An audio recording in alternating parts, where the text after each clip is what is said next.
começar aqui a apresentação, então.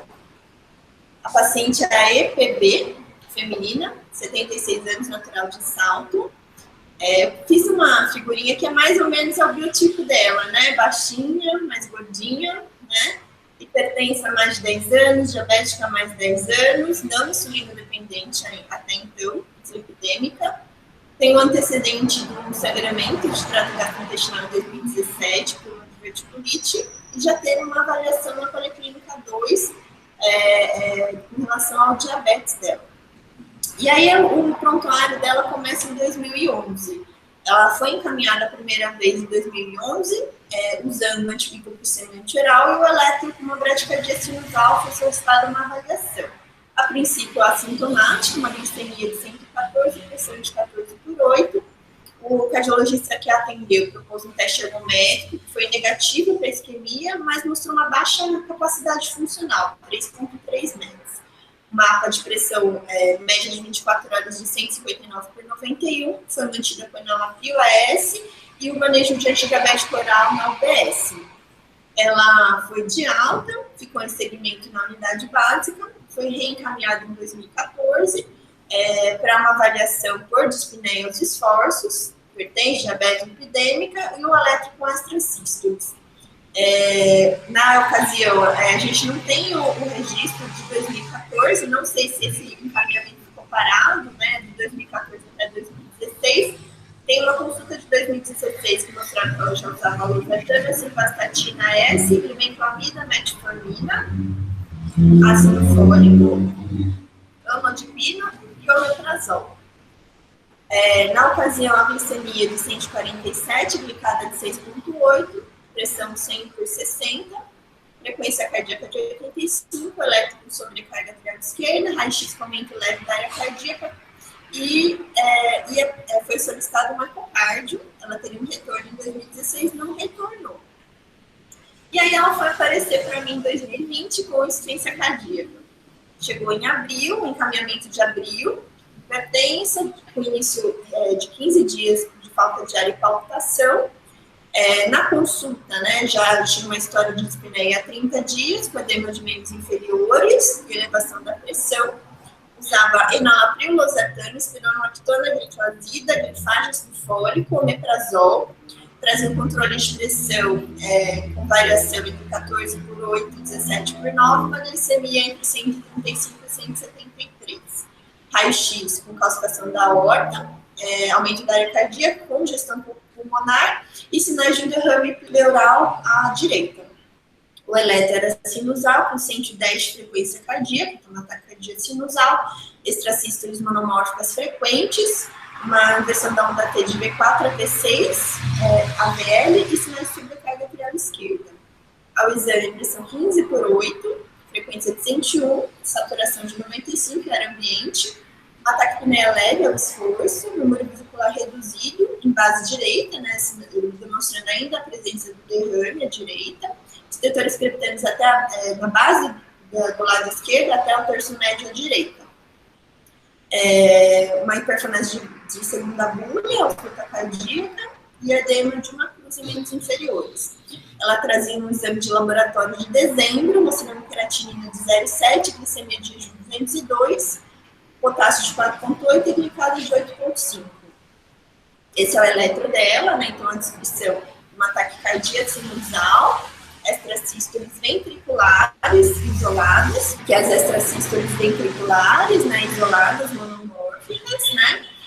A gente vê uma fase negativa que vai até V3 da onda P, né, mostrando aí sinais de sobrecarga atrial, e a inversão da onda T na parede lateral, né, que a gente vê aqui a VL, de V4 até V6, que pode ser isquemia ou pode estar presente em quadros aí de sobrecarga ventricular também. Nessa primeira consulta, a nossa proposta que a gente vai discutir aí numa outra aula de insuficiência cardíaca foi de otimizar os vasodilatadores, né? Então, mantendo o enalapril, associei amlodipino, né? Iniciei furosemida que ela não usava, mantive a espironolactona e o carvedilol na dose baixa. Glicazida e glifage que ela já usava, omeprazol que ela já usava, e a proposta de começar a dar é uma medicação que a gente pode discutir na próxima aula, antidiabético oral, inibidor da SGLT2, que ele tem benefício tanto para o tratamento do diabetes, quanto agora para pacientes não diabéticos com insuficiência cardíaca. Ela voltou, então, depois desse retorno do dia 16, em 2 semanas, mostrando já uma melhora da dispneia, melhora do edema. A gente tem uma rampa aqui na poli, né? Quem não conhece, um teste de esforço, a gente já faz. Então, ela já estava conseguindo subir essa rampa, sem ter que parar. Na primeira vez ela teve que parar aí algumas vezes para subir. Bom controle pressórico, trazer pressão de 130 por 70, um décimo de 140. Ao exame, 110 por 60 de pressão, 80 de frequência, ritmo regular, mantendo ainda um pouquinho de setor crepitante em bases. O ecocardio, ela tinha feito, então, 3 dias atrás, uma vaga de urgência, mostrando já uma função de injeção reduzida, uma disfunção importante do ventrículo esquerdo, uma hipocinesia difusa, disfunção diastólica tipo 2, uma relação EMI de 23, mostrando aí aumento da pressão arterial esquerda, dilatação global de câmara, hipertrofia excêntrica do ventrículo esquerdo, uma PSAP de 23. A gente pensou em trocar o enalapril-losartana, talvez pensando em associar um sacubitril/valsartana, também uma medicação nova para insuficiência cardíaca, né, que a gente pode discutir também na próxima reunião, aumentando o carvedilol e suspendiu o AS, que ela estava com dispepsia, a gente ia reavaliar no segundo momento o AS. Aí, no mês seguinte, depois desse segundo ajuste, a filha da paciente me ligou, falou que piorou a falta de ar, piorou a tosse, e aí a gente voltou para trás na dose do carvedilol e aumentamos de novo a furosemida para 2 vezes por dia. Orientando restrição hídrica, reduzir o consumo de sódio, e aí ela não tinha começado o dapagliflozina, a gente sugeriu começar, e o décimo de 180. Em julho, né, depois aí dessa tentar otimizar e tirar ela da crise, né, que é uma situação que a gente vê, paciente super congesta, demasiada, com dispneia, com apneia, então é uma situação aí pré-internação, né, alguns casos aí, dependendo do serviço, ela é uma paciente para internar, né. A gente tentou manejar clinicamente, uma filha bem aí participativa, a gente deixou à disposição aí o contato telefônico da poli, caso houvesse necessidade, e conseguimos tirá-la aí da crise. E aí a gente colocou ela em segmento com a equipe multidisciplinar que a gente tem aqui na poli, que era quem fazia o grupo, com enfermagem e psicólogo, né? E aí a gente conversou um pouquinho com ela, com o acompanhante, para entender o momento que ela estava da doença, né, o quanto ela sabia do que estava se passando, né. Então, a discussão aqui da consulta multi, né, paciente que mora com o esposo, filha de 45 anos, diabético de glicazida e metformina. Ela acha que depois da mudança das medicações que ela passou na endócrina, a glicemia nunca mais controlou. A mudança que recordo que foi proposta é só tirar a glibenclamida e iniciar a glibenclamida. E aí refere que a pressão é sempre mais para alta, que ela tem o coração fraco, que ela gosta de cozinhar e que todos em casa cozinham, que ela gosta dos doces que o esposo faz. Ela sabe se controlar, mas ela gosta de doce de mamão. E aí, assim, com relação ao coração, acho que não tem nada. Acho que ela veio para a poli que não precisava e que não estava sentindo mais nada. E que ela conseguia até passar pano no chão, não tinha problemas, mas não fazia atividade física. E não gosta de fazer e nunca tinha feito. Tinha medo de cair, de sair de casa com medo de cair. E antes da pandemia, aí, eventualmente, a parte ecológica, eu passei porque ela gostava. E aí, conversando, né, das coisas que seriam importantes para cuidar da saúde, né, a gente se propôs aí caminhar junto com o esposo e dentro de casa, né, já que ela tem medo de sair, né, para tropeçar na rua, na calçada, né, e reduzir os doces. A gente tinha proposto, né, a dapagliflozina, né, que ela ainda não tinha começado, simvastatina IAS, que a gente tinha suspendido aí por hora, né, mas é uma paciente de alto risco, a gente acha que tem benefício, e as outras medicações a gente manteve, losartana, carvedilol, nodipino, furosemide, já numa dose de 1 comprimido ao dia, espironolactona, gliclazida, glifage, omeprazol. E aí ela voltou agora em novembro para mim. Ela tinha colhido exames laboratoriais agora em outubro, né? E ela tinha uma glicada de 8,5, né? Chegou com 11,3 duplicada. Uma glicemia de jejum que era aí 170, né? Já veio 151. E os outros exames aí, uma função renal já tocada, com uma microglobulinuria aí positiva, né?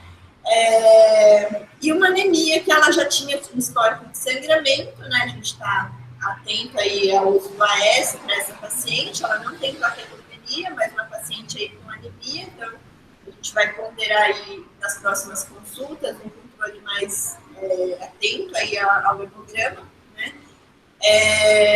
Trazia também pressão aí 13/6, 16/8, destro de 180 a 229. Então, o melhor destro dela era 180. Ela voltou, né? Então, aqui o peso dela a gente tem acompanhado nas consultas, não coloquei em todas, né? Mas era de 63 quilos, 1,43. Teve uma pequena variação aí relacionada ao EDM, congestão aí perto de 2 quilos para mais, aí que reduziu, mas que nas últimas consultas estava mantendo em torno de 63 quilos, 1,43, uma circunferência abdominal de 96, chegou com pressão 16/8, frequência de 81. A gente fez também o atendimento pela equipe multidisciplinar, veio com o esposo, ainda com a glicemia descontrolada, então eu estou preocupada com a glicemia, mas ainda consumia sucos, eventualmente doces, mas bem menos, né? Eu estava bem aí preocupada. Então, diante da glicemia de 11,3, e aí é o motivo aí da nossa discussão de hoje, né? A gente começou uma insulina NPH, a princípio bedtime, né? Comecei uma dose aí até menor do que recomendado, né? De 8 unidades às 22 horas. Fiz uma cartinha para a unidade básica da orientação quanto ao uso de insulina, né? Aplicação e armazenamento da insulina. E orientei, pedi um retorno na endócrino, que ela não tinha voltado ainda depois da pandemia. E aí orientei também, olha, talvez valesse a pena aí começar a dapagliflozina, né, que pode dar uma ajudada aí nas duas coisas, no coração e no diabetes, e ela vai retornar aí no começo do ano para mim. Medicação dela então ficou losartana, carvedilol, amlodipino, furosemide, espironolactona, omeprazol, glitazida, glifage, a DAPA, a S-cilastatina e insulina. E aí, na semana seguinte, ela veio aqui, queria conversar comigo, que ela não estava segura de aplicar insulina à noite. Então, eu falei para ela aplicar, então aplica às 8 da manhã, né? Eu falei para as meninas, aí será, né? É o que dá, né? Uma tentativa, pelo menos, dela começar a tomar a insulina, né? E aí, agora, deixo a bola com as meninas aí. Próximo ponto da discussão. Oi, gente, tudo bom? Meu nome é Maria Cecília, para quem não conhece, sou uma das 4 endócrinos que atende adulto aqui na Policlínica 2, né? Vocês vão conhecer os mais duas que estão aqui com a gente, e é uma novidade para a gente aqui participar disso, eu acho a ideia ótima. Olha, eu queria abrir e fazer uns comentários sobre o caso, que eu acho que é interessante. Eu acho que esse caso é bem interessante porque ele traz bem a realidade prática da dificuldade de manejar um paciente diabético. E é uma dificuldade que, mais do que só entrar com drogas ou saber quando entra com insulina, é ver a realidade do paciente, né?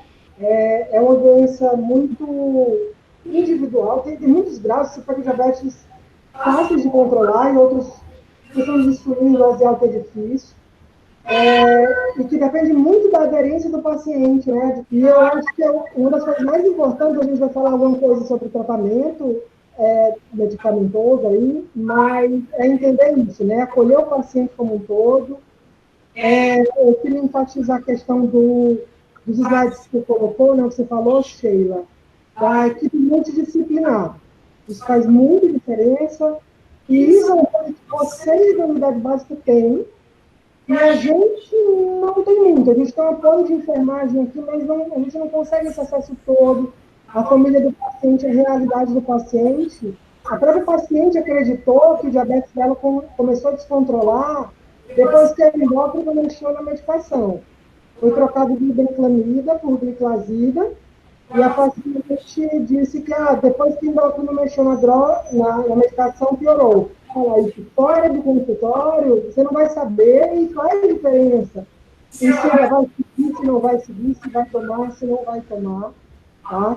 Então, eu acho que isso é fundamental entender essa realidade do paciente. E a gente colocou no nosso protocolo, que é consenso mundial, internacional, de começar a insulina pela dose bedtime, à noite. Mas o mais importante, mais uma vez, é olhar para aquele paciente, é ver o que você consegue. Tá? O paciente tem medo à noite, começa de manhã. O paciente não quer aceitar tomar insulina direto. Uma estratégia que eu uso, e se vocês quiserem a gente comenta um pouco mais, é deixar só uma insulina regular, uma dose baixinha para corrigir para ele perder a medo da insulina. Alguns acabam perdendo, porque diz, olha, não é tratamento de insulina, você vai só corrigir quando der alta. Aí ele começa a aceitar e você começa a colocar a insulina de uma forma mais definitiva. Eu queria deixar essa mensagem, depois passar a palavra para as meninas, e a gente pode discutir mais isso, mas ter essa noção. A gente vai falar de protocolos, de diretrizes, de características de drogas e da insulinização, mas o principal é a individualização do paciente, é o acolhimento dele, é ele entender e querer participar, é a alimentação e a dieta, vou deixar as meninas também falarem um pouco disso, e que são coisas, gente, que vocês têm muito mais, vocês na unidade básica de saúde, como clínicos, têm muito mais manejo disso do que a gente aqui. Né, a questão de como que a gente consegue melhorar um paciente só mexendo na dose de insulina, enquanto ele não está bem orientado em relação à alimentação, ao hábito de vida dele, as dificuldades dele em lidar com a insulina, com o médico, com tudo isso. Deixa eu fazer um comentário. Essa paciente, você pode ver que ela piorou muito na pandemia. Ela piorou quando ela ficou dentro de casa, provavelmente aumentou a ingesta, porque a glibenclamida da glicazida não tem muita diferença. Quer dizer, a glicazida é melhor, porque a glibenclamida ela aumenta o risco cardiovascular. A glicazida ela é neutra, a glibenclamida não. Nenhuma das duas são boas, assim, mas a glicazida é bem melhor que a glibenclamida. Então, não foi pela mudança do medicamento, foi que ela ficou dentro de casa, diminuiu a atividade física, quer dizer, teve mudança no hábito dela. E daí piorou o diabetes. E só veio a piorar. Que ela ficou dentro de casa, comeu mais doce, com certeza. Né? Que ela já falou que gostava de doce. O marido está fazendo doce, está na pandemia, ninguém sai, a gente está vendo aqui, assim, a média, o pessoal engordando 2, 3 quilos nessa pandemia, porque fica mais dentro e come mais. Então, ela, assim, piorou nitidamente, vocês podem ver, quando ela ficou dentro de casa na pandemia, que piorou o diabetes. Então, mas ela relaciona com o medicamento, mas com certeza não foi. Foi a mudança dela, do hábito de vida dela. E outra coisa, a hemoglobina glicada dela, a gente tem que tomar um certo cuidado, porque como ela tem essa anemia, a anemia, ela interfere na hemoglobina glicada. Então, se for uma anemia tipo hemolítica, autoimune, ela vai falsear para baixo. Se for uma ferropriva ou uma talassemia, que eu vi que o VCM dela é bem baixo, não sei só se foi pelo sangramento, pode aumentar a hemoglobina glicada. Então, aqui, a gente tem que dar muita ênfase aqui nos destros mesmo, porque a hemoglobina, ela está falseada nesse caso, por causa da anemia. A gente vai agora colocar alguns pontos e falar rapidamente sobre eles. Esse formato que está aqui aparecendo para vocês, a Sheila acho que já falou, né, que vai disponibilizar para quem quiser os slides, e está no protocolo. A gente montou até com esse formato mesmo de perguntas e respostas, que ficou interessante, então está bem parecido mesmo com o que está lá, tá? Ele começa mostrando e acentuando uma coisa que é fundamental, que é a mudança do estilo de vida. Isso é a base do tratamento. Não adianta entrar só com tratamento farmacológico, o paciente está com a alimentação totalmente inadequada, ou não tem espaço para falar da angústia que ele tem de lidar com a alimentação, ou do que ele não mudou, né? Também a questão da atividade física, mas a alimentação é muito, muito forte nisso.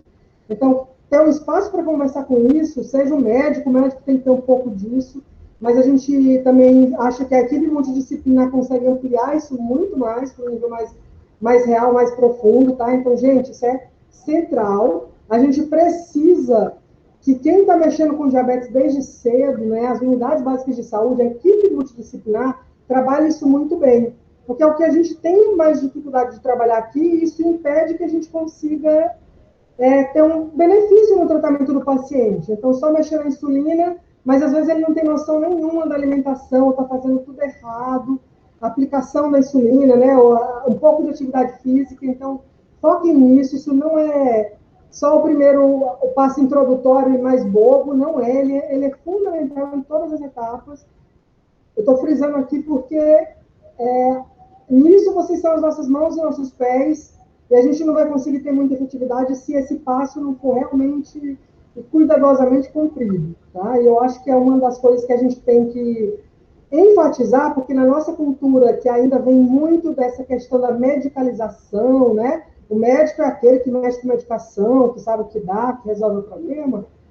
Não, não é. É a ideia a vida daquele paciente, como é que ela está, eu tenho que intervir nisso, senão eu fico de mãos atadas. Não vai ter nem de perto a mesma eficácia, tá? Então, isso é fundamental. Quando que deve iniciar com medicação? Eu não sei se vocês lembram, até alguns anos atrás, poucos se dizia que no começo do diagnóstico, se o paciente não tivesse descompensado, você podia entrar só com mudança de estilo de vida e esperar 3 meses, né, para uma reavaliação do paciente, para ver se ele melhorou. Hoje, já todos os consensos já falam isso claramente, já vale a pena iniciar a medicação no diagnóstico, tá? Quer dizer, você fez o exame, repetiu mais de uma vez, nos casos mais leves, né? Porque, claro, se o diabetes está descompensado, todo mundo tem essa noção, mas e se ele está com 6,5 de glicada, se ele está com menos de 7 de glicada, quer dizer, está dentro até do alvo, é para eu entrar? Sim, vale a pena, tá? Mesmo que ele esteja dentro da meta, mesmo que ele esteja ainda um diabetes não descontrolado,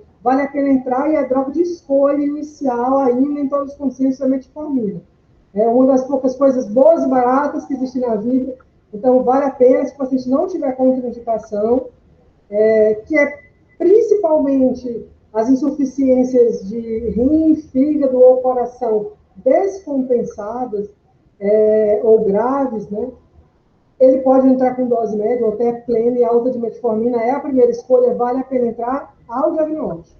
Uma listinha que vocês sabem bem mais do que nós, o que a gente tem disponível para usar no SUS Campinas hoje, né? No centro de saúde, a gente tem a metformina comum, a gente tem a glibenclamida e a gliclazida agora, que veio adicionar bastante, e a gente tem a opção da metformina XR, de liberação prolongada na farmácia popular de graça. Também com liberação por 6 meses, com a mesma receita, não precisa ser outra, né? A XR ganha em 2 pontos. Poder tomar a dose inteira de um dia de uma vez só, que seriam até 4 comprimidos, tá? Seria 2 gramas, ou 3 comprimidos de 850. A de liberação simples, ela precisa ser tomada fracionada. Então, se são 2 ou 3 comprimidos, são 2 ou 3 vezes ao dia. É mais comum a gente usar após a refeição por causa de efeito gastrointestinal, que é outra vantagem que a metformina XR tem. Para paciente intolerante, ela é muito boa, tá? E aqui eu vou deixar uma ressalva pessoal de que, na prática, gente, fiquem atentos. As marcas da metformina XR, ou acho que tem MR também, elas não são iguais na eficácia em relação à redução do efeito gastrointestinal, tá? Eu tenho até hábito muito de passar o Glifage XR, que é marca de referência e tem de graça, porque os pacientes verdadeiramente intolerantes têm usado outras marcas. No meu caso, eu já vi genérico, eu já vi o MetaSR, e não se darem bem com essas medicações. Então, fiquem atentos à questão da marca, quando eles forem pegar na farmácia popular, se o paciente tiver intolerância.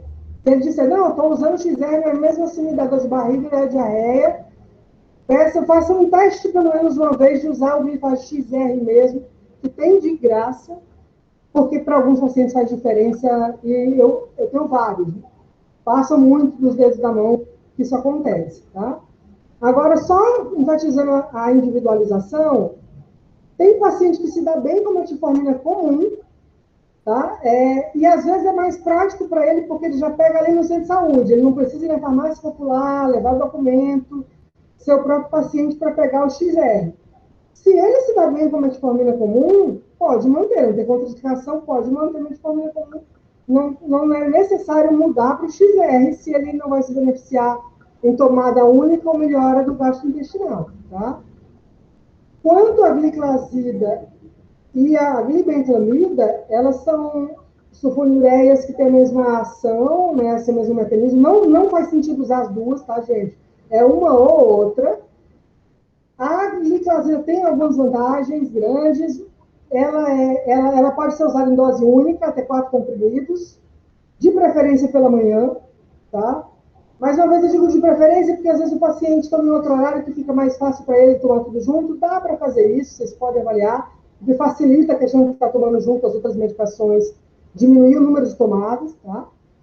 Ela pode ser tomada então uma vez ao dia, ela tem menos risco de hipoglicemia, alguns estudos mostram isso, e tem aquela questão que a Karen comentou sobre o efeito de pré-condicionamento isquêmico no coração, que a glibenclamida poderia piorar um pouco, né, um efeito vascular negativo para um paciente que está em risco de infarto, diabético tem risco, né, de doença isquêmica, a glibenclamida teria esse efeito negativo que a gliclazida não tem, tá? Então, ela seria melhor, o ideal seria que a gente migrasse com o tempo praticamente todo mundo para a gliclazida.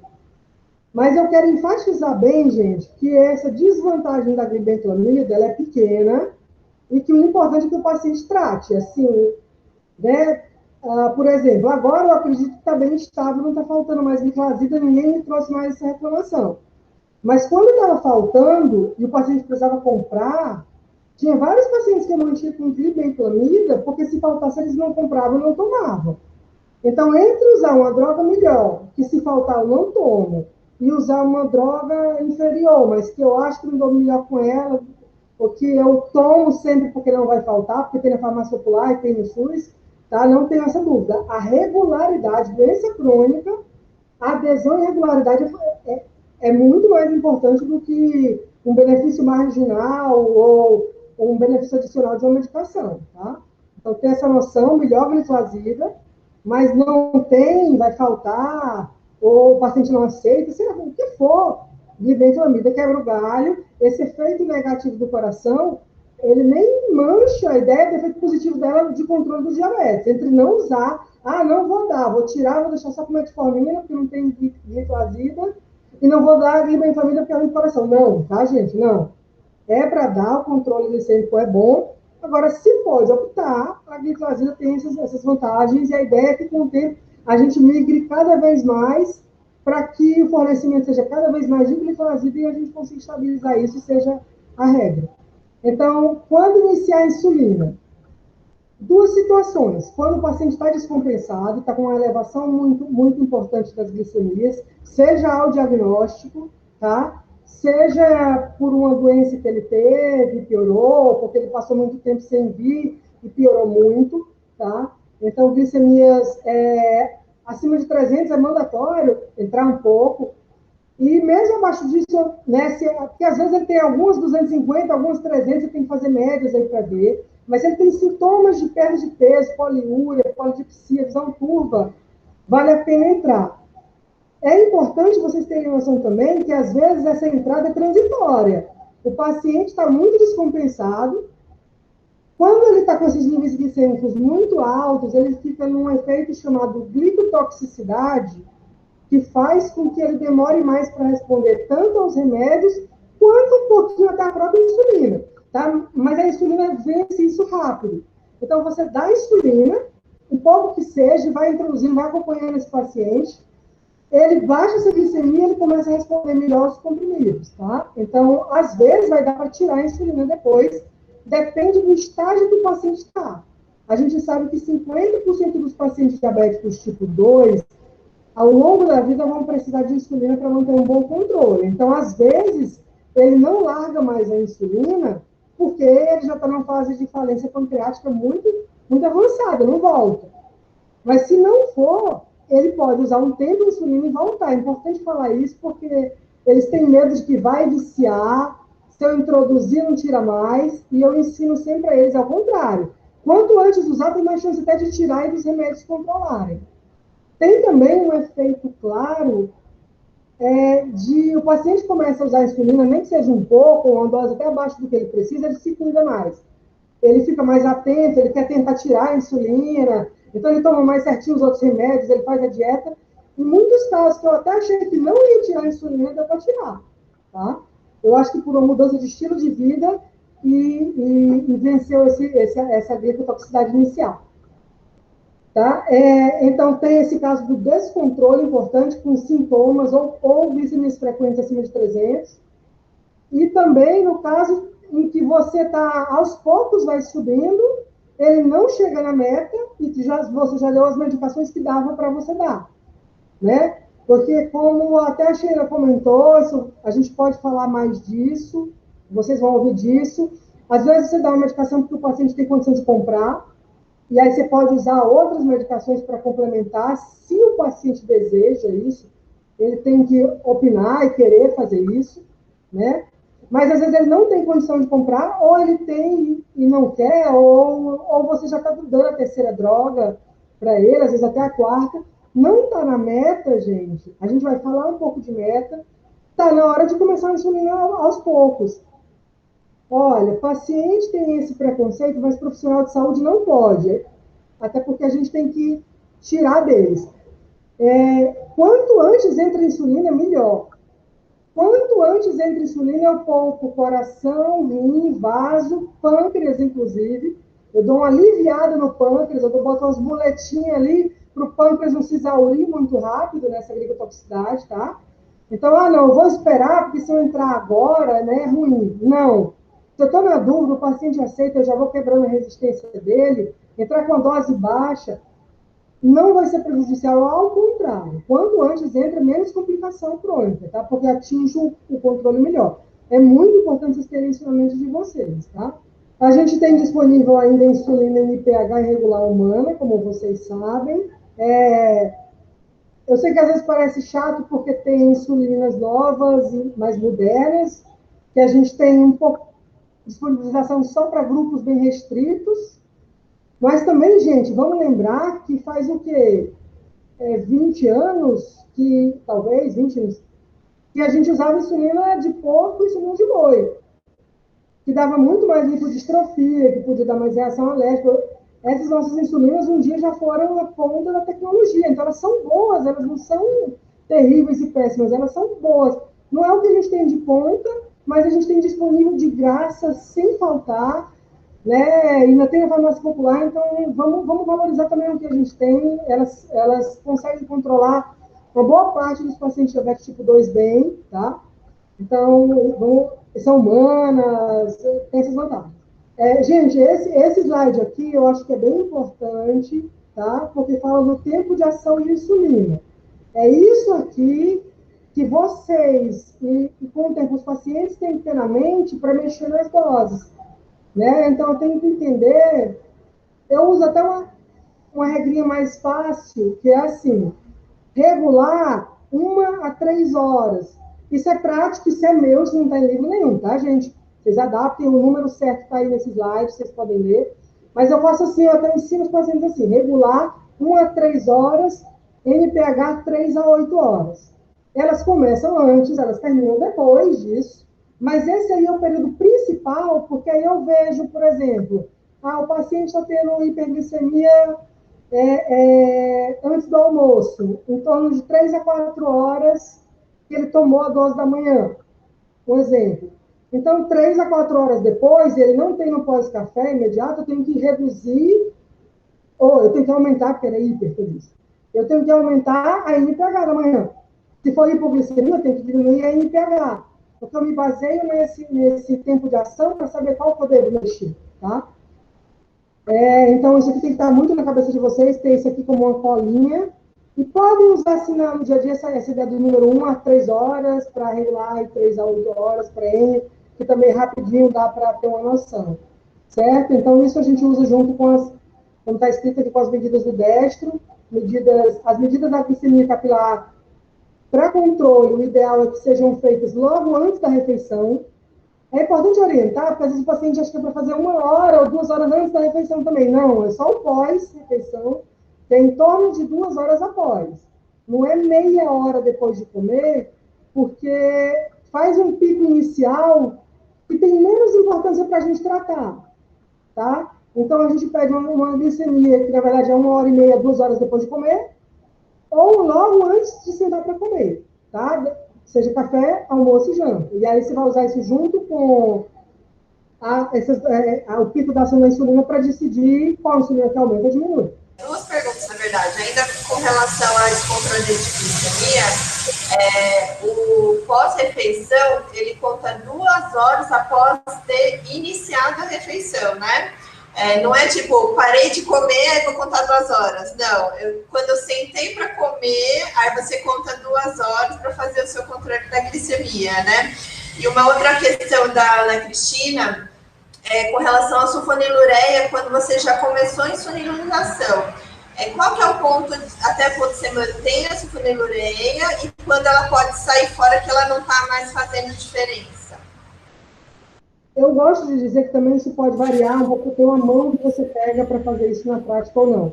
Mas, normalmente, você tira completamente quando você já está numa insulinização mais plena.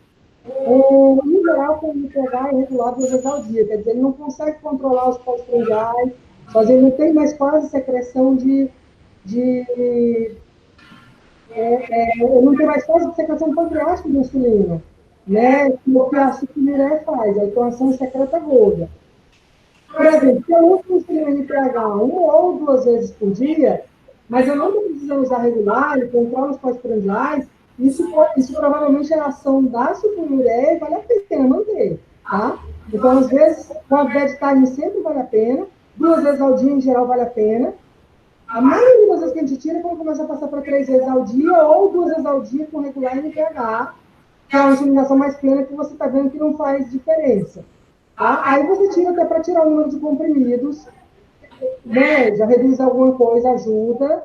Você só usa a sulfonilureia quando você tem realmente o bedtime, que é muito prático, e você pode usar a sulfonilureia na dose máxima, e você realmente suspende quando você tem a insulinização plena, porque senão o risco de hipoglicemia é muito importante.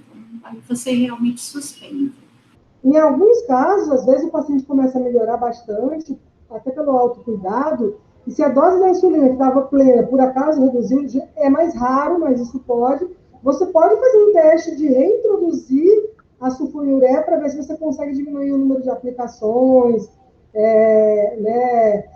Ou tirar uma das insulinas, você pode fazer isso de novo, não tem problema. Você introduz, em geral, a dose máxima que você ia introduzir, ver se faz diferença, se reduz a insulina ou não, tá? Então, não é um medo, uma contraindicação absoluta, não posso dar de jeito nenhum. É que ela não faz mais sentido quando você entra com a insulinização plena, e isso vai aumentar um pouco o risco de hipoglicemia, não faz sentido. Esse intercambiamento, ou enquanto eu estou migrando para a insulinização plena, eu posso deixar a sulfonilureia em dose plena.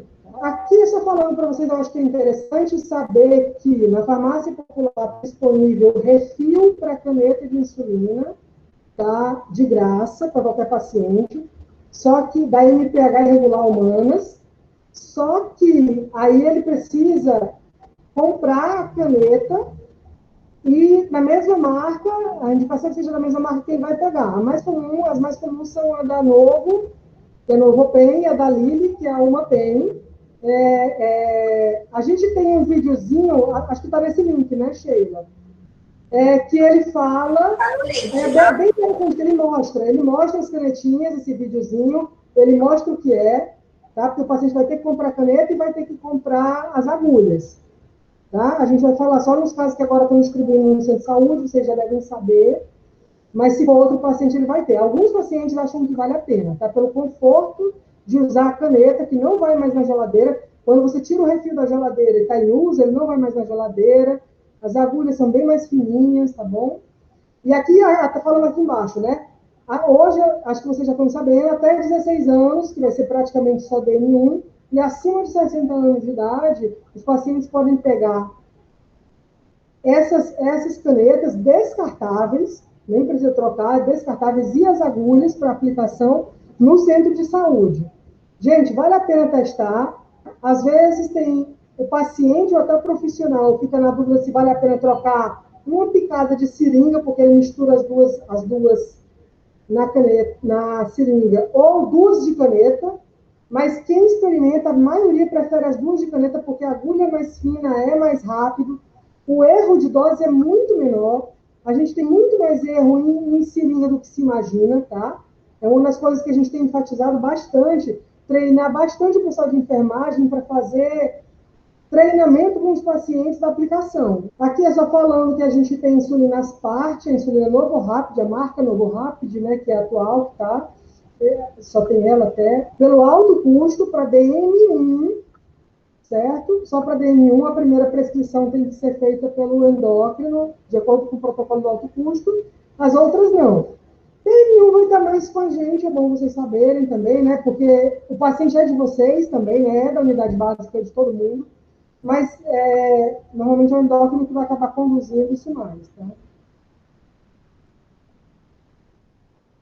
Aqui, a respeito das metas, né? Essas são as metas básicas, é aquele número que deve ficar na cabeça melhor. Eu gosto da ideia de 130, 187, como global, porque fica mais fácil de entrar na cabeça, né? Jejum até 130, pós-prandial, 2 horas pós-prandial até 187, mas isso é extremamente variável, mais próximo do normal, melhor, o diabetes inicial, desde que não ocorra muito risco de hipoglicemia. Isso que define o quanto que eu vou ser restrita com o paciente ou mais agressiva no tratamento. Agora, paciente muito idoso, paciente frágil, paciente que tem hipoglicemia grave, paciente com risco cardiovascular, a gente sabe que as hipoglicemias de repetição são negativas para o sistema cardiovascular. Aí você pode deixar uma hemoglobina glicada mais alta, chegando a 7,5, 8,5, dependendo de cada paciente, do esforço máximo que você fez para chegar naquele nível mais baixo possível, sem hipoglicemia. Eu acho que esse conceito também é importante. O nível mais baixo que eu consigo, o melhor controle que eu consigo, sem estar causando hipoglicemia grave ou de repetição no paciente. Essa aqui é a regra básica, gente, é o que vocês vão encontrar em todos os livros, e é uma regra que funciona para a maioria dos pacientes. Em geral, esse é o mecanismo fisiopatológico, né? Primeiro, vale a pena você corrigir quando você dá insulina à noite, chamada bedtime, você corrige a insulina, a glicemia de jejum, e espera que a dieta e as outras medicações controlem ao longo do dia. Esse é o racional por trás de dar uma dose bedtime, e que funciona muito bem. Você tira a glicotoxicidade, ele começa de manhã e você vai ver se ele controla com as medicações, tá? Como a Sheila colocou, eu achei até interessante, apesar de você não encontrar esse livro nenhum, é como se isso não existisse, mas na prática, se o paciente tem resistência, ou até já peguei um ou outro caso, em que o paciente fica melhor com a insulina ele pegar de manhã do que já à noite. Então me explica a fisiopatologia, não sei. Tá? Mas né, você se baseia nas glicemias do paciente. Você vai dar um tratamento personalizado. Você tem que saber que, para a maioria, vai ser esse esquema de dar à noite, tá?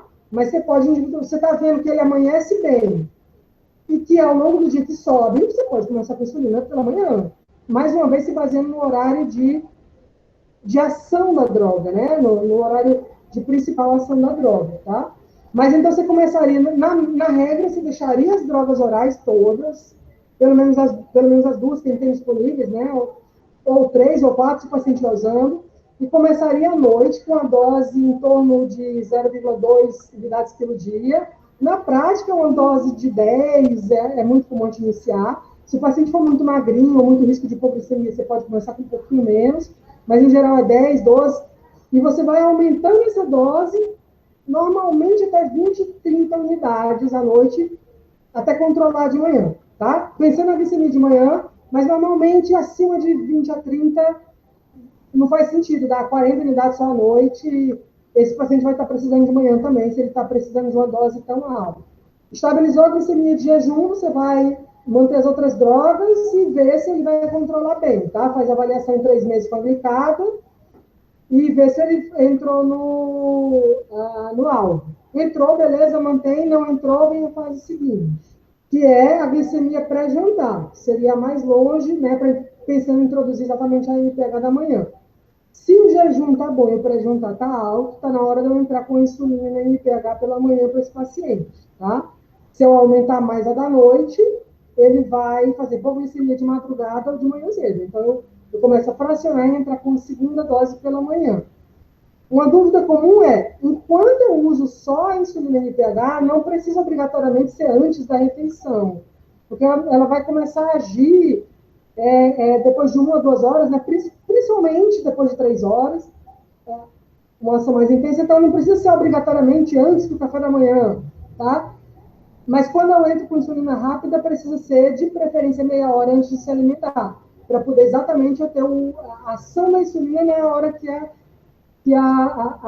glicemia vai subir no pós-prandial, tá? Aí, do mesmo jeito, repete o passo. Controlei o jejum, já estava controlado. Agora eu entrei com a NPH pela manhã e controlei o pré-jantar. Espero, confiro com as glicadas para ver se está na meta.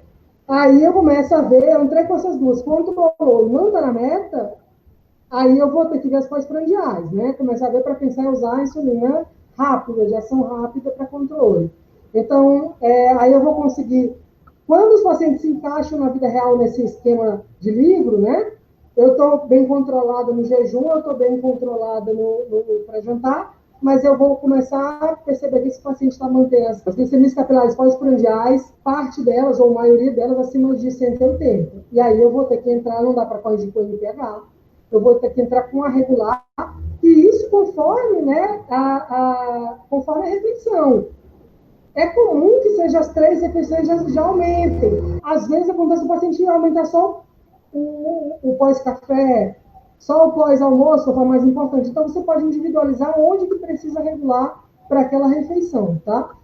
E outra coisa, quando ele tem principalmente uma refeição que se sobressai, o jantar ou o café da manhã, olha a alimentação. Às vezes tem muito carboidrato simples, tá? Às vezes aumentar fibra, fazer uma refeição mais mista também melhora. Não só introduzir insulina, olhar mais uma vez a questão alimentar. Tá? Aí aqui, como fala, né? Entrar 30 minutos antes, começar com baixas doses de 2 a 4 unidades por refeição, e aí vai aos poucos aumentando conforme aquele paciente, e a dose de cada refeição pode variar também. Tá? Beleza, mais uma vez, monitora de novo, e aí começa a fazer... Aqui você já começou a insulinização intensiva, né? Já está entrando no basal bolos, e aí você vai individualizar em pré-refeições e pós-refeições, usando aquelas regras do tempo de ação da insulina. Certo, gente? A gente até conversando entre a gente sabe que aqui é muito mais do endócrino, aqui vai estar mais para a gente, o nosso trabalho, mas é importante vocês mexerem, alguns clínicos mandam muito bem nisso, quando entendem, tá? E porque quando vocês conseguem enxergar isso bem, vocês podem fazer ajuste mesmo quando o paciente não está. Então, ele passou no endócrino, mas não está conseguindo marcar o retorno, vai demorar muito, e está com o pós-café muito alto, vocês podem ajustar, ou está com jejum muito alto, ou está fazendo hipoglicemia no pré-jantar, né? Qual insulina que eu vou tirar? NPH, ou da manhã, ou antes do almoço, né? Que vem antes ali para tirar. Então, é importante que vocês tenham esse conhecimento, é importante que vocês tentem se sintam para mexer, para perguntar para a gente, para interagir junto quando vocês conseguem ver isso, tá? Apesar de que a gente entende que é mais comum um paciente numa fase dessa, já vai estar com a gente também, né? A gente vai estar mexendo isso, orientando vocês. Essa dose de 0,5 a 1,5 unidade por dia como dose total, né? Às vezes você pega um paciente muito descompensado, quer entrar com a insulina já mais intensiva, porque ele está muito alto, você pode usar esse número de 1, normalmente para começar, unidade por dia, ou 1,5 se ele for obeso, aquela maior cara de paciente resistente à insulina, né? Acantose hídrica, obesidade central, síndrome metabólica com alteração de HDL, triglicéridos e tudo mais, um pouco mais do que isso. Mas na prática é individual também, tá? Você vai sentir o paciente, vai dando conforme ele entra. Se você usa aquele esquema passo a passo que a gente ensinou, você nem vai usar essa regra aqui, né? Você vai entrar com a da noite, depois do dia, tá? Existem as insulinas bifásicas, como está escrito aqui, que são as pré-misturadas, que para alguns pacientes, principalmente idosos, podem ajudar, tá? Porque já tem um pouquinho das duas, você daria 2 doses antes da... No caso, por ser bifásica, você teria que dar antes do café e antes do jantar, para já pegar a basal e a rápida daquela refeição. Só que, por outro lado, não permite individualizar a dose. Então, isso é para alguns casos em que o paciente tem dificuldade de... Né, você quer simplificar o tratamento, fazer um tratamento mais geral e ele não faz muita hipoglicemia. Porque se ele fizer, você vai ter que mexer na dose, às vezes, poder mexer em uma ou outra separada é mais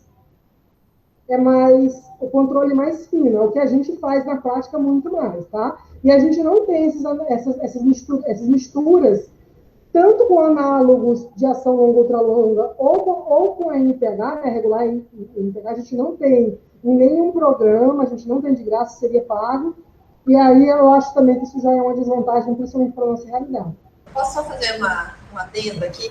Eu acho que valia a pena só dar um passo para trás. Quantas unidades de insulina regular são necessários para corrigir quantos miligramas por decilitro de glicemia? Por exemplo, eu tenho uma glicemia pós-prandial de 300. Quanto de insulina regular eu coloco pré-refeição para esse paciente? Olha, isso varia muito pela resistência à insulina do paciente, né? O DN1 responde muito mais, é muito comum o DN1 responder a 50, uma unidade baixar 50, tá? Baixa 40, 50. Vamos tentar uma coisa mais prática. O DM2 é muito comum, quase todos têm um componente razoável de resistência à insulina, e é muito comum que precisarem de 2 unidades para 50, ou às vezes até mais. É bom sempre começar com um pouco a menos do que você acha necessário, ou do que tem escrito no livro, para dar menos hipoglicemia. Hipoglicemia assusta o paciente, dá uma experiência negativa, então, em geral, é melhor você começar menos. Eu, normalmente, uso um esquema básico também de bolo, receita de bolo, de dar, para cada 50 acima de 200, a partir de 200, dá 2, tá? Para DM2, dá uma para DM1, ou acima de 150 para cada 50, dá uma e é junto, não está corrigindo bem, não baixa direito, aumenta ou diminui.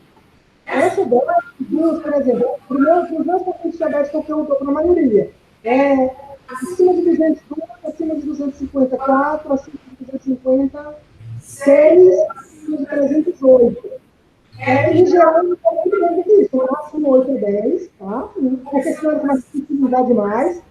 Você não pode fazer isso com a insulina regular no intervalo menos do que 3, 4 horas, no mínimo, porque senão você vai juntar a refrigeração e daqui a pouco ele entra numa hipoglicemia refratária, vai passar horas de hipoglicemia voltando. Então, não vai poder daqui uma hora ou 2 fazer de novo, e daqui uma hora fazer de novo. Não pode, tá?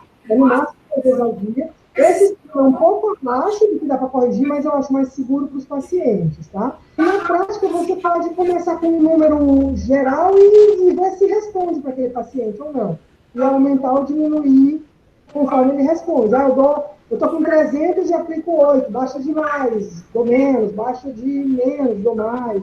Tá? Mas sempre pecar por menos, né, fazer menos. Eu comecei a usar esse esquema, às vezes, para tirar o medo do paciente inicial para insulinizar, ou quando o paciente demora a vir, ele já ir fazendo algumas correções e não deixar o diabetes tão alto em casa. E até quando ele começa a ter mais autonomia, né? Ver, nossa, está alto, eu vou ficar mais. Eu costumo dar para alguns pacientes. Isso é uma coisa minha. Alguns deles fazem mais, fazem menos, mas eu também aprendi que alguns pacientes piores confundem. Eles corrigem demais e depois eles tiram da dose basal deles. Então, eu não acho que isso tenha que ser uma obrigação, eu não acho que isso tenha que ser, né, tem que estar ali para todo paciente, não. Você tem que ver aquele paciente que entende esse esquema, que é um esquema da dose a mais, tá, para fazer essa correção. E se ele fica muito na dúvida, se está confuso, isso pode mais atrapalhar do que ajudar, não vale a pena. O fator de sensibilidade é o quanto que você precisa, com uma unidade de insulina, a quantidade que ela é capaz de reduzir a glicemia em miligramas por decilitro. Isso é muito variável. varia conforme a idade do paciente, varia conforme o peso do paciente, varia conforme a resistência à insulina. Tá certo, obrigada pela resposta. Acho que, mais ou menos, resumidamente, uma unidade reduz perto de 50, mas às vezes pode ser insuficiente para reduzir. E às vezes você vai precisar de 2 unidades para reduzir 50 miligramas por decilitro, se for um paciente com um fator de sensibilidade mais baixo, uma alta resistência à insulina. Tá bom? Obrigada. Isso, Sheila, eu acho que esse número é bom, para ter, se você for usar geral. Usar de 1,50 para começar no DM1, ou num paciente muito magrinho, né, DM2, mas aquele que é muito magrinho, não tem pouca resistência insulínica, e começa com 2 para cada 50 no DM2, mas como um número global, geral, mas varia de pessoa para pessoa bastante, como a Renê explicou também, exatamente. Esse slide aqui eu acho bem importante, bem interessante. Gente, o que a gente pega de paciente que usa insulina há 10 anos e aplica errado é bastante, tá? E um pouco de erro na aplicação de insulina atrapalha a ação, né? Se ele não sabe onde aplicar, se ele não faz um rodízio adequado, se ele mistura as duas no frasco e não faz a técnica certa, atrapalha, ele vai para a dose errada, né? Desde coisa como injetar o ar dentro da seringa. Se ele não injeta e só puxa a insulina, ele vai fazer vácuo, vai criar vácuo dentro do vidro, e quando o vidro está diminuindo, ele vai ficar puxando o ângulo, puxando, e para ele tirar bem certinho vai ser difícil. E aí ele erra 2 unidades ou mais, isso faz diferença no tratamento da hipoglicemia, sobe e desce, tá? Então é muito importante enfatizar isso, eu acho que é um dos pontos centrais para as unidades básicas.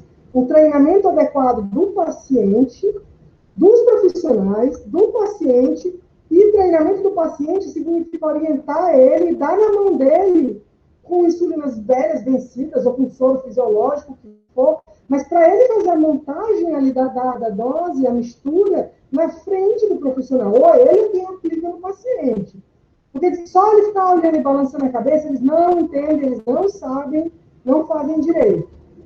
E aqui também tem um link muito interessante. Um dos melhores vídeos que eu já vi de explicar a insulina passo a passo. Tem um link aqui. Cliquem nele, gente. Esse vídeo é muito bom. Eu acho que para todo mundo assistir, os profissionais assistam.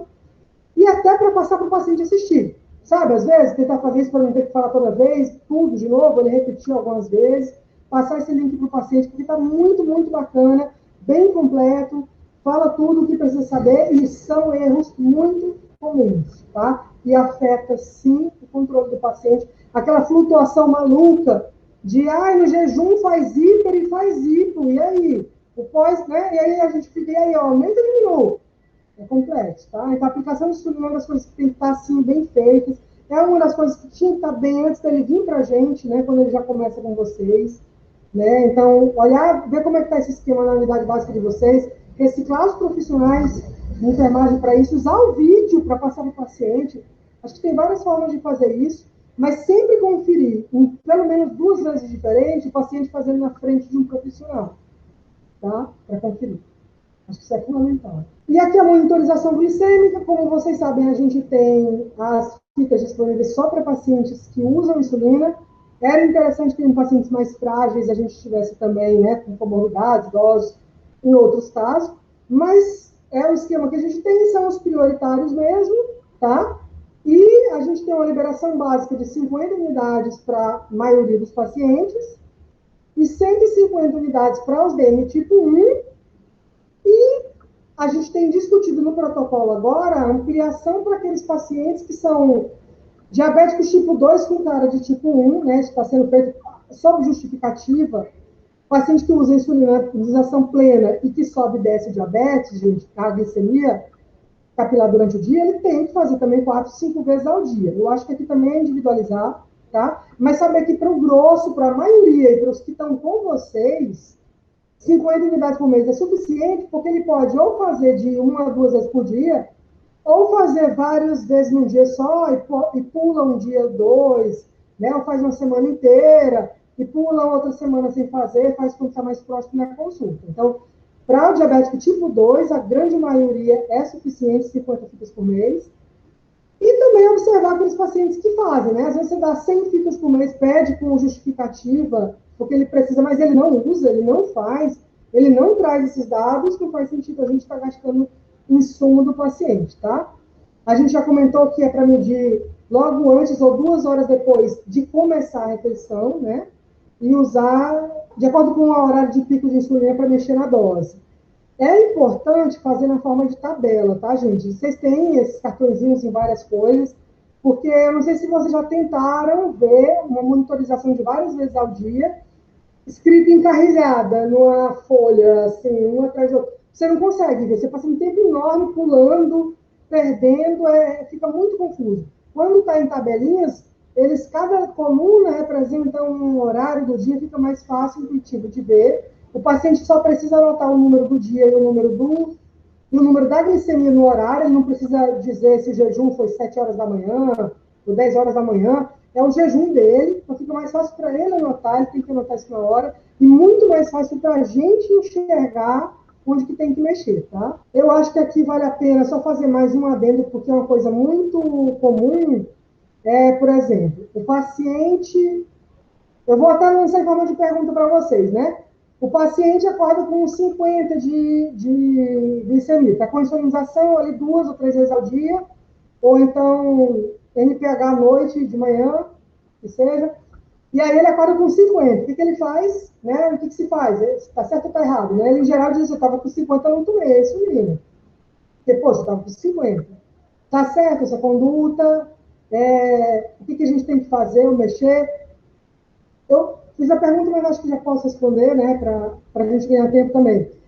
A gente tem que ter essa noção de que se está 50 e se repetir outras vezes baixo, está 80, se está sempre abaixo de 100, essa glicemia de jejum, e às vezes até hipoglicemia real mesmo, a gente tem que mexer na insulina da noite, é ela que baixou da manhã. O que o paciente faz, e às vezes alguns profissionais também acabam fazendo, é tirar a insulina da manhã, para não baixar mais.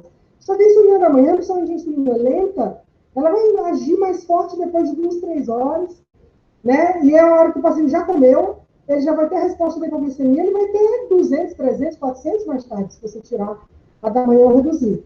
Então, tá fazendo hipoglicemia de manhã, tem que tirar um pouco da insulina da noite. Tá fazendo hipoglicemia no decorrer do dia, ou na hora que vai tomar a noite, tem que tirar a insulina que vem antes, tá? É um erro muito comum. Aí o paciente tira e bota, faz um samba do crioulo doido e a gente não consegue mais, quando ele está tirando e botando, a gente olha os controles dele e não sabe o que fazer.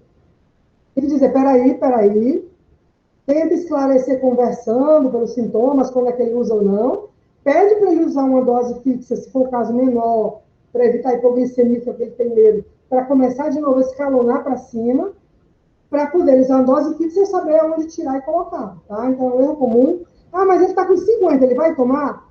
Tá, pode até ser que naquele dia, primeiro, se ele for comer, isso corrige rápido, tá? Então, às vezes, dá até para tomar a dose dele toda também, mas se está com medo, tira 2, 4 unidades, mas se ele vai comer ao longo do dia, é para ele tomar às 5 da manhã, porque vai subir, tá? Se ele não estava fazendo hipoglicemia ou próximo disso durante o decorrer do dia, nos dias anteriores, se era só no jejum, é para ele tomar insulina, tá? Então, porque essa insulina vai demorar para agir, ele já vai corrigir com a alimentação muito antes. Eu espero que esse ponto tenha ficado claro. Se vocês quiserem que a gente comente mais alguma coisa sobre isso, também podem perguntar, tá? Mas é muito comum o paciente fazer esse erro, a gente tem que pesquisar e orientar. A mensagem mais importante é com relação às hipoglicemias, né? Que são emergências, né? Quem pegar primeiro precisa fazer alguma coisa, né? Então, o fundamental é saber o horário das hipoglicemias, né? Para saber em qual insulina você vai mexer, né? Então, esse é o último ponto que você abordou, né? Então, lembrar, se a hipoglicemia é de manhã, vai ter que reduzir a dose noturna. Se a hipoglicemia é à tarde, vai ter que mexer na insulina da manhã, né? E isso aí é de todo clínico, do cardio, de quem pegar primeiro o paciente com relato de hipoglicemia, porque a hipoglicemia mata. A hiperglicemia demora um pouco para matar, mas a hipoglicemia mata se a gente não corrigir. Para deixar eu enfatizar a hipoglicemia, o primeiro passo na insulinização, no ajuste da insulina do paciente, é corrigir a hipoglicemia. Então, nessa está tendo muito hipoglicemia, mais do que procurar a hiperglicemia para tratar junto das hipo, você está muito perdido, primeiro tira as hipoglicemias, porque inclusive a hipoglicemia causa uma hiperglicemia rebote. Então, às vezes, ele está fazendo hiperglicemia depois porque está fazendo hipo. Então, é a prioridade número 1, tirar as hipoglicemias e aí corrigir as hiperglicemias depois, ou o conjunto, mas focando nisso, só para enfatizar o que você falou. E o paciente, ele fica desesperado, né, na hipoglicemia. Então, ele vai se entupindo de doce, come um monte de coisa e depois fica descontrolado aí o dia inteiro, né? E às vezes dias, aí fica descontrolado depois de uma hiperglicemia, de uma hipoglicemia, né? Então, acho que é importante, primeiro, antes de insulinizar, né, orientar o que fazer na hipoglicemia, começar uma dose baixinha aí da insulina, devagar, com parcimônia, e a gente da cardio tem muito medo da hipoglicemia, né? A gente sabe o quanto isso aumenta o risco cardiovascular, risco de eventos em urgência de hipoglicemia, então a gente tem bastante cuidado. Agradeço a participação de vocês. E quando tiverem, acho que seria interessante, talvez, se vocês tiverem algum caso aí de insulinização plena, com controle de glicemia, trazer para a gente discutir, né? Trazer a gradinha das glicemias, né? O que foi feito, o tipo de ajuste foi proposto, aí o retorno, o que aconteceu, né? Acho que é um tema bastante interessante aí, que é um manejo que a gente tem dificuldade de fazer, né? Você perguntou da enfermagem aqui, Sheila, pelo que eu entendi, nós temos aqui uma enfermagem, sim, mais especializada, tanto com relação ao pé diabético, como com relação a explicações como a insulina.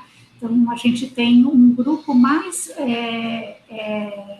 voltado à orientação com o uso da insulina, horários relacionados com a insulina. A gente conta com esse apoio específico, que a gente precisa, né? Afinal, tudo é muito voltado para isso. Tanto nos diabéticos tipo 1, nas crianças, que a gente tem endocrinopediatra aqui, como com bastante idosos, com bastante dificuldade também de compreensão. Então, a gente precisa de uma enfermagem um pouco mais específica, né, relacionada com isso. O ideal seria que na rede a gente contasse também na UBS, porque os pacientes, eles vêm muito crus. Existe uma desinformação muito grande com relação à aplicação da insulina, erros assim crassos, e é muito perigoso, né? Tem muito erro de visualização, de aplicação de insulina, então isso precisa se tomar um cuidado todo especial com os pacientes. É a primeira coisa que a gente tem que perguntar.